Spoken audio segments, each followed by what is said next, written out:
네, 오늘 본문을 읽으시면서 또 어린이 설교를 들으시면서 여러분들은 이 모세라고 하는 사람에 대해서 어떻게 평가를 하고 싶으십니까?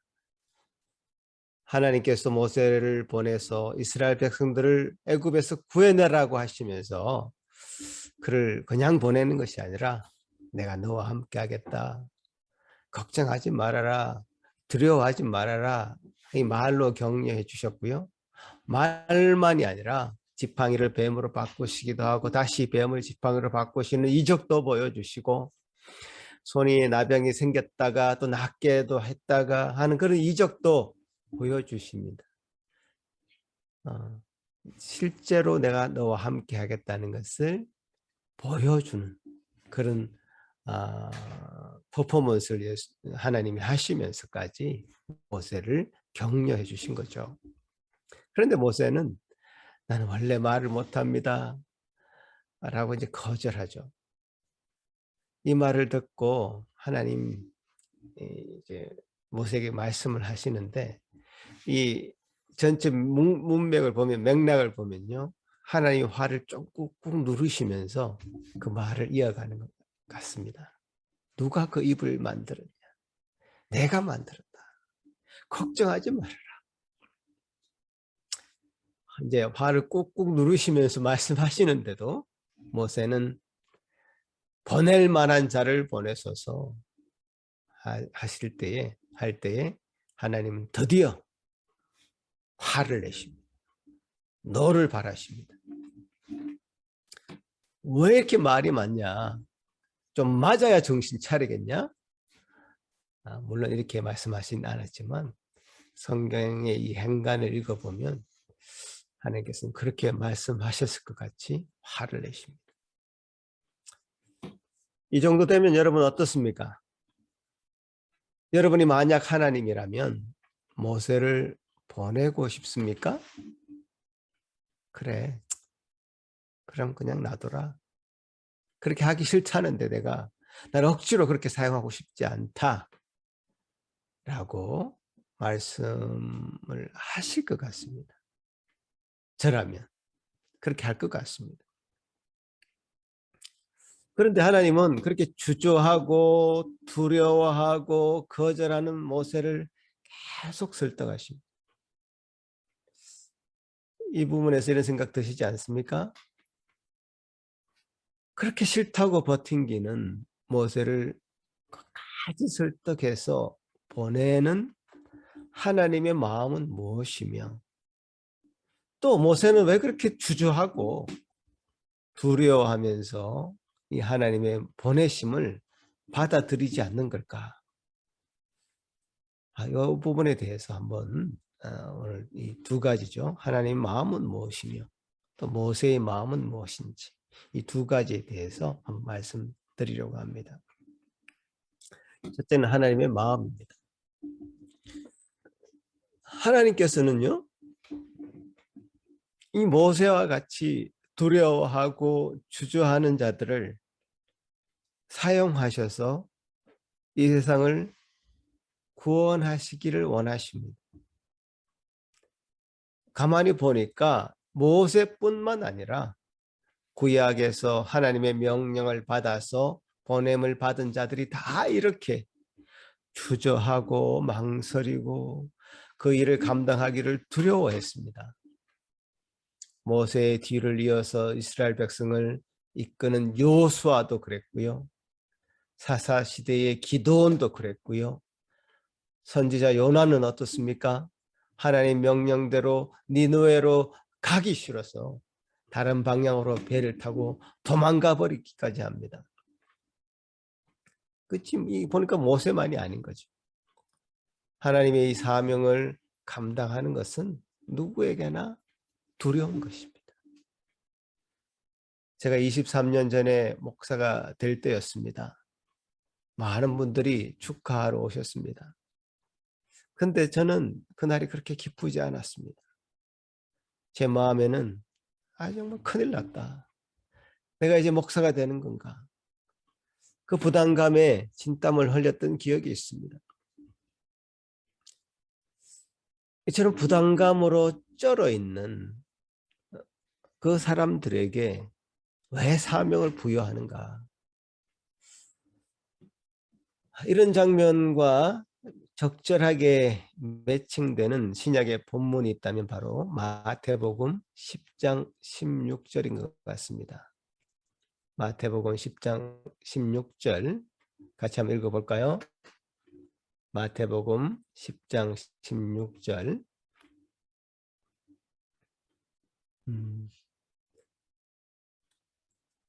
인화가 아마 준비가 안 됐나요? 네, 같이 한번 읽어보겠습니다. 시작. 보라, 내가 너희를 보냄이 양을 이리 가운데 보낸가 같도다.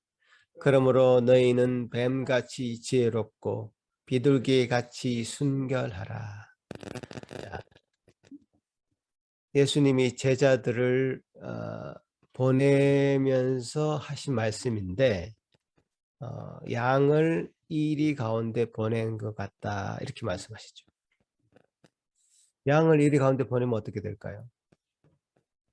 그 순하고 순한 양들이 이리한테 늑대죠. 울프한테 다 잡아먹히고 말 것입니다.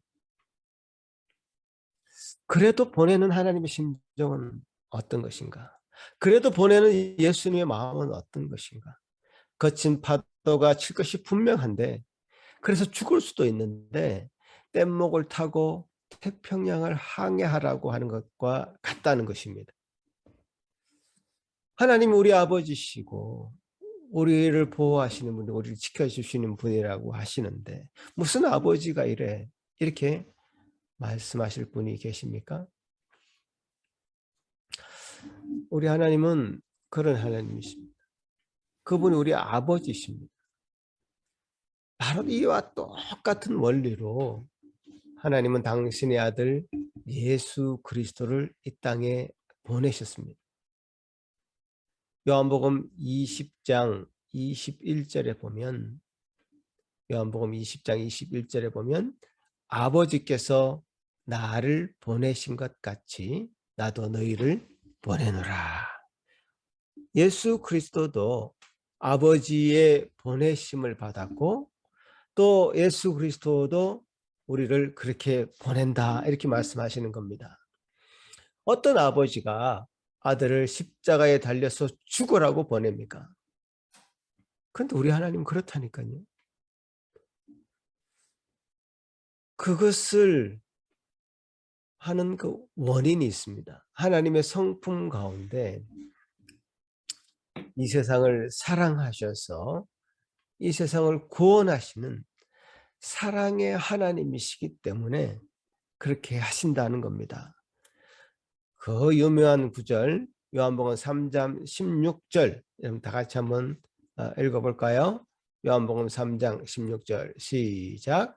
하나님이 세상을 이처럼 사랑하사 독생자를 주셨으니 이는 그를 믿는 자마다 멸망하지 않고 영생을 얻게 하려 하심이라.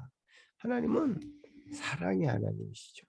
세상을 향한 그분의 사랑이 원인이 되어서 그분과 함께 일을 할 동력자를 찾고 부르시고 또 그들을 보내십니다. 이렇게 하나님의 사명을 받은 자를 통해서 그래서 세상으로 구별되어서 부름을 받은 자들 그리고 그리스도께로부터 보냄을 받은 자들 그 무리가 바로 여러분 성도고 교회입니다. 하나님께서는 지난 수천 년 동안 하나님께서 친히 다스리시는 하나님의 나라를 세우시고 그 나라를 이루어가기 위해서 저와 같은 사람들, 여러분 같은 성도들을 사용해 왔습니다. 그 사람들이 바로 아브라함이고 이삭이고 야곱이고 요셉이고 모세입니다. 도망가려고 하던 자들이었습니다. 갈 바를 알지 못했던 사람들이죠. 하나님이 붙잡아서 불러내신 그래서 그 일을 억지로 감당하게 만드신 그런 사람들이었습니다. 결국 모세가 이렇게 주저하고 두려워했지만요. 이 보냄을 받은 후에는 얼마나 하나님 일을 잘 감당했습니까? 정말 지금 하기 싫어서 부담감에 쩔어 있는 그 모세를 억지로 정말 목을 잡아서 시킨 일 같지만요. 그 모세에게는 얼마나 영광된 일이었습니까? 예수 그리스도께서 십자가상에서 그렇게 처절하게 죽었다고 그분이 불쌍한 분입니까? 십자가에 죽을 만큼 예수 그리스도에게는 영광된 죽음은 없습니다. 그분은 그것을 위해서 이 땅에 오셨습니다. 가장 영광된 길은 십자가의 길이었고, 그 십자가의 길에 서 계신 예수님은 제대로 그분을 보내신 하나님의 그 뜻을 행하는 것이고 하나님의 영광을 돌리는 것이고 자기에게도 가장 기쁜 일이었고 영광된 일이었습니다. 그래서 사단은 예수님이 십자가에 못 박히지 못하도록 계속해서 방해를 했던 것입니다. 십자가에서 돌아간 사형수로 죽는 거, 그것이 한 인생의 종말이라고요? 끝이라고요? 처절하게 죽어서 불쌍하다고요? 그렇게 말할 수 없는 거예요. 여러분, 마틴 루터, 지금으로부터 500년 전에 그때 당시 종교가 얼마나 타락했는지 모릅니다. 그때 마틴 루터라는 사람이 등장했죠. tetzel이라고 하는 신부가 사람들에게 돈을 거두면서 땡그랑 돈이 떨어지는 순간 한 영혼이 연옥에서 천국으로 올라간다. 이런 논리를 가지고 사람들에게 수많은 사람들을 거짓으로 현혹했습니다. 이 논리가 먹힌다는 사실이 저는 놀랍기도 하지만 그때 당시 성도들은 성경을 읽을 수가 없었습니다. 신부들도 겨우 시간대가 되면 자기 분량에 맞고 성경을 읽고 나와야 되는, 주교들도 그렇게 할 수밖에 없는 그런 형편에서 성도들은 성경에 접근할 수조차가 없었습니다. 그러니까 교회를 크게 성당을 짓고 성 베드로 성당을 짓고 하면서 돈이 부족하니까 이런 논리를 만들어내서 사람들의 가난한 사람들의 돈을 착취하는 그런 기관이 바로 당시의 종교 성당이었단 말이에요. 마틴 루터는 모든 의인은 믿음으로 말미암는다는 로마서 1장 17절 말씀을 읽고는 확신하게 되었습니다. 믿음으로 우리가 하나님의 나라가 가는 것이고 믿음으로 우리가 의인이 되는 것이지 동전 땡그랑 하나님 앞에 바친다고 해서 그것이 우리를 천국으로 인도하는 그런 것은 아니다. 지금으로 보면 당연한 것처럼 여겨지는데 그때 당시에는 그것이 얼마나 큰 개혁이었는지 모릅니다. 마틴 루터는 그 일을 감당하면서 자신의 목숨을 걸어야 했습니다. 사방에서 정말 자기를 둘러싼 그런 악한 자들의 소리를 그는 밤마다 들었어야 했고 그것 때문에 두려워 벌벌 떨었어야 됐습니다. 그렇게 두려워 벌벌 떠는 그 사람의 삶이 가치가 없는 것이었습니까? 무의미한 것이었습니까? 지금은 그 종교가 새롭게 되었습니다. 믿음이라는 새로운 단어를 우리가 얻게 되었고 이신칭이라고 하는 새로운 단어를 얻게 돼 믿음으로 말미암아 우리가 어렵게 된다고 하는 분명한 교리를 우리가 갖게 된 것입니다. 그러니까 결국 하나님께서는 어떤 그 믿음의 선진들을 통해서 선배들을 통해서 이런 역사를 우리에게 보게 하셨는데 당신의 영광뿐만 아니라 또 우리 성도들의 입장에서도 우리가 누릴 수 있는 최고의 기쁨을 위해서 우리를 보내시고 사용하시는 겁니다.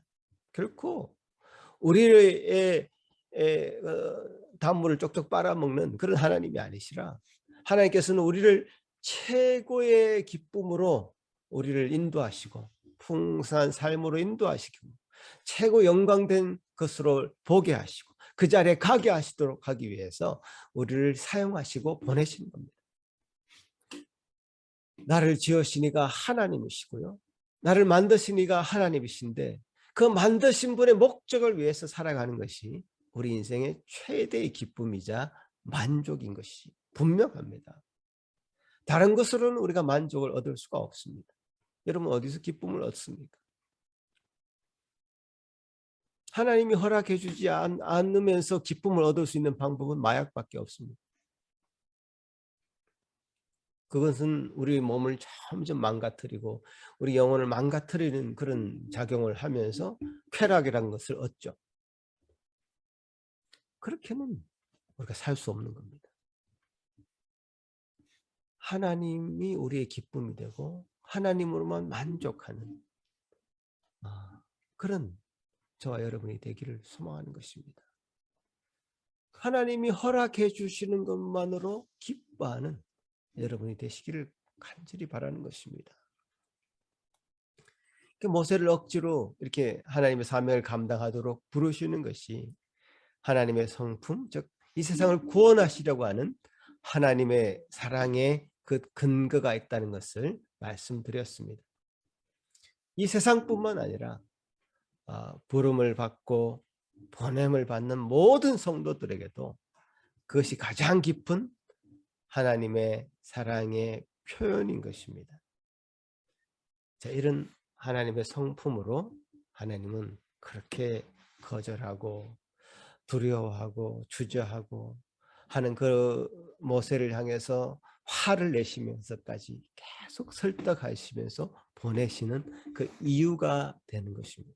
결국 하나님의 영광을 위해서 모세의 정말 영광을 위해서 그렇게 그 한 사람을 택하시고 부르시고 보내신 것입니다. 자, 두 번째는 모세의 입장입니다. 자, 모세의 입장에서 보면 저는 약간 모세가 이해가 됩니다, 여러분. 그렇게 주저할 만도 합니다. 지난주에도 제가 말씀드렸습니다마는 지난 40년 동안 모세는 그저 한 일이 양치는 일밖에 없었습니다. 40년 전 만 나이 40세에 혈기왕성할 때가 아니었습니다. 40살 이후에 40년은 80세가 될 때까지 모세는 한 일이라고는 양치는 일밖에 없었고 그가 배웠던 모든 최고의 교육은 이제 그에겐 더 이상 남아있지 않았습니다. 그래서 말도 못하는 사람으로 변했을 거고요. 너무 한심한 자기 자신을 나는 여기서 뭐하고 있나 이렇게 생각하면서 한심한 자기 자신을 발견했을 것 같습니다. 지금은 아니다라는 것을 모세는 계속 자기는 아니다라는 것을 모세는 계속 말씀을 하십니다. 일단은 모세 스스로 자기 주제를 잘 파악한 것 같습니다. 자신의 상황을 그래도 객관적으로 들여다보고 있다는 뜻입니다. 소크라테스라는 사람도 일찍이 이렇게 얘기했습니다. 너 자신을 알라. 라는 그런 말을 인용하면서 자신이 스스로 상태를 잘 파악하라고 이렇게 말씀을 하셨잖아요. 공자도 이런 얘기를 했습니다. 논어에서 아는 것을 안다라고 말하고 모르는 것을 모른다고 말하는 것. 그것이 참으로 아는 것이다. 이게 비슷한 맥락의 이야기죠. 그죠? 소크라테스나 공자나 스스로를 잘 파악해야 된다. 스스로를 잘 파악하고 생각해 봐야 된다. 요즘은 이런 의미의 단어가 새로운 신조어가 생겼습니다. 여러분 아실지 모르겠지만 그 메타인지라는 얘기, 메타인지. 생소한 말이죠. 인지라는 것은 우리가 무엇을 안다라고 하는 것을 인지한다 이렇게 얘기하죠. 근데 메타인지라는 것은 내가 아는지 모르는지를 스스로 아는 것. 그것을 메타인지라고 합니다. 메타인지가 높은 사람이 있고 낮은 사람이 있는데요. 메타인지가 높은 사람은 자기 주제를 잘 파악하는 사람이고요. 그러니까 내가 나의 한계도 알고 내가 못하는 것도 알고 잘하는 것도 알고 자기 스스로의 어떤 능력치를 스스로 잘 파악하고 있다는 뜻이고요. 메타인지가 낮은 사람은 이 주제 파악을 못해서 자기가 뭘 잘하는지 뭘 못하는지 스스로 파악이 안 돼. 자기 스스로를 진지하게 관찰하지 않았던 거죠. 자기 스스로를 객관화하지 않아서 자기 스스로를 잘 모르는 사람이에요. 여러분 제가 10km 마라톤을 많이 해봐서 아는데요. 마라톤을 하다 보면 이게 괴롭습니다. 괴로워서 어떤 귀에 이어폰을 꽂고 음악을 듣거나 다른 생각을 하거나 이제 10km 내내 괴로워요, 사실은. 그래서 다른 생각으로 분산시키려고 노력을 저는 해봤었습니다. 그런데 전문가들 얘기를 들어보니까 이거는 굉장히 초보들의 수법이라는 겁니다.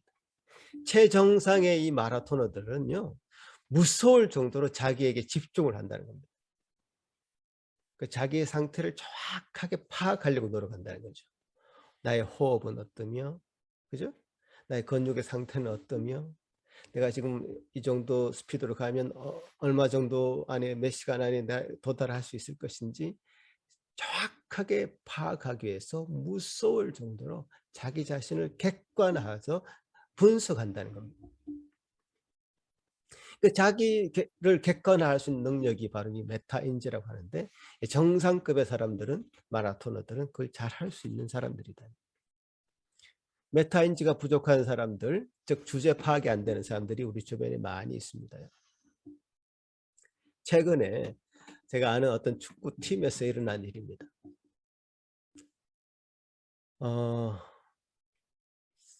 어떤 한 분이 최근에 그 축구팀을 탈퇴하면서 카톡방에 이런 메시지를 남겼습니다. 뭐 최근에 말다툼을 좀 많이 한 것 같아요. 그러면서 자기는 더 이상 행복하지 않은 축구를 하고 싶지 않다 하고 이제 탈퇴를 했답니다.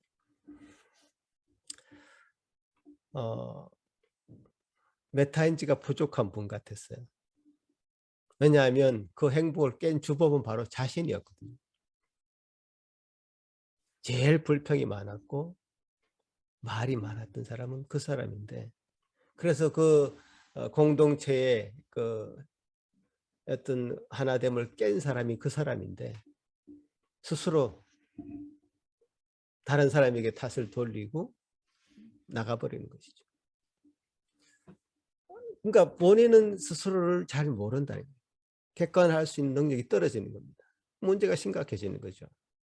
정치인들을 보면요, 대한민국 전 국민이 봤어도요 절대로 안 될 것 같은 사람들이 가끔 뭐 정치를 한다, 대통령을 한다, 이제 이렇게 등장하는 것 같습니다. 이제 대통령 선거가 얼마 안 있으면 또 될 것 같은데 한국에 놀라운 것은요, 안 될 것은 뻔히 알고 있으면서 이름만 알리려고 나오는 사람이 있긴 있습니다. 그런데 어떤 사람들은 완전 스스로 될 줄로 알고 확신해서 나오는 사람들이 있습니다. 우리가 객관적으로 봐서는 절대로 안 될 사람들이에요. 자기에게 아부하는 말 하는 사람들 말만 들으면 자기 객관화가 부족해질 수밖에 없죠. 교회는 어떨까요? 그런 사람 많습니다. 세상이 그런데 교회라고 다를까요? 아니요, 다르지 않습니다.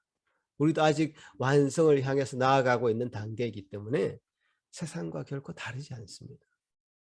문제를 일으키는 본인이 그 문제의 당사자인지 스스로 잘 모릅니다.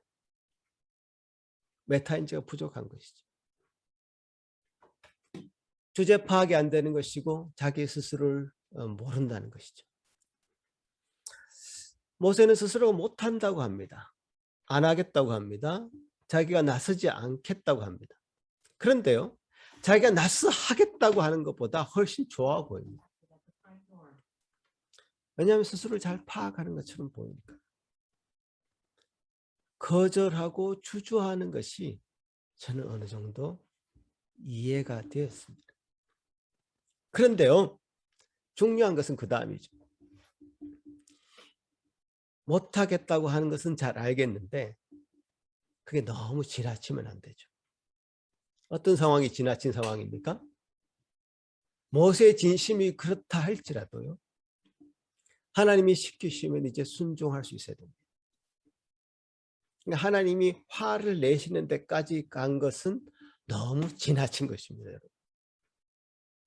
그러니까 우리가 이 신앙이라는 게 쉽지 않습니다. 여러분 주제를 잘 파악하셔야 되는데 그것이 자기의 주장이고 권리라고 착각해서는 안 됩니다. 그럼에도 불구하고 하나님의 명령이 있고요. 하나님의 큰 계획이 있다면 그 앞에서 엎드릴 줄 아는 것이 신앙이고 믿음인 것입니다. 그러니까 우리의 생각이나 우리 어떤 고집이나 주장들을 하나님 앞에서 내려놓을 수 있는 것이 믿음인 것이죠. 나의 생각보다 더 크신 하나님의 계획을 받아들이는 것이 신앙입니다. 하나님은 우리를 사랑하셔서 부르고 계시고 하나님 우리를 사용하고 싶어서 부르고 계시고 나의 가장 최선의 길을 알고 계셔서 보내시는 겁니다. 성도로 부름받은 여러분, 내가 뭘 하겠나? 난 기도 못해. 난 원래 기도를 못해. 그러니까 그렇게 알아. 그렇게 잘 압니다, 여러분. 저도 못하고 여러분 잘 못하잖아요. 그러나 해보십시오. 직분 감당하기 힘들어. 할 만한 사람을 시키십시오. 나는 겨우 주일 예배 드리기만도 급급하고 바쁜데 뭘 하겠습니까? 이렇게 얘기하는 사람들 잘 압니다. 그럴 수밖에 없죠. 세상 일이 바쁘고 뭐 잘 못한다고 말하는 거 맞습니다. 맞고 여러분 주제 파악을 잘 한 거 맞습니다. 그러나 하라고 하나님 명령하실 때는 받아들이고 순종하는 것이 또한 믿음이라는 사실입니다. 여러분 감당하다 보면 여러분에게 숨겨져 있는 하나님이 허락하신 세밀한 은사가 있다는 것도 알게 되고 발견해내게 되고 그렇게 하나님 앞에 쓰임받게 되는데 유용한 도구가 되어져 가는 것입니다. 나도 사람들을 이렇게 섬길 수 있구나 라는 것도 깨닫게 됩니다. 여러분 이 모세가 참 주저주저한 거, 그래서 하나님이 화를 내시기까지 한 거, 이런 스토리가 저는 굉장히 저에게는 위로가 됐고 격려가 됐습니다. 여러분 어떠십니까? 정말 위로가 되는 말씀 아닙니까? 모세 같은 사람도 겨우 말 못한다고 이렇게 핑계대는 이런 모습, 정말 찌질한 모습을 고백하고 보이고 있으면서도 하나님이 그를 그렇게 관건적으로 시키시고 보내셨을 때 하나님의 큰 픽처, 큰 그림이 있었던 것이고요. 계획이 있었던 것이죠.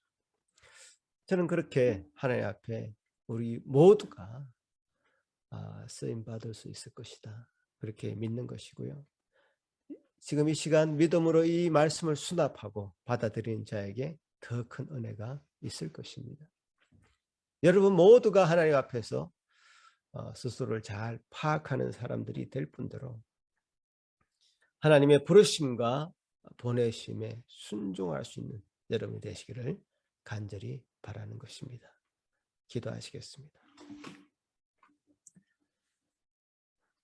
하나님 아버지 감사합니다. 오늘 우리에게 주신 이 복된 말씀 감사합니다. 참 하나님 우리를 위해 최선의 것을 준비하시고 최선의 길로 나아가도록 역사하신 것 우리가 믿음으로 수납하기를 소망합니다. 믿음으로 순종할 수 있기를 기도합니다. 주님 도와주시고 하나님의 하나님 되심을 인정하고 또 우리의 참 연약함을 인정하는 저희 모든 예수상길교회 성도들 다 되게 도와 주옵소서. 감사하고 예수님 이름으로 기도합나이다. 아멘.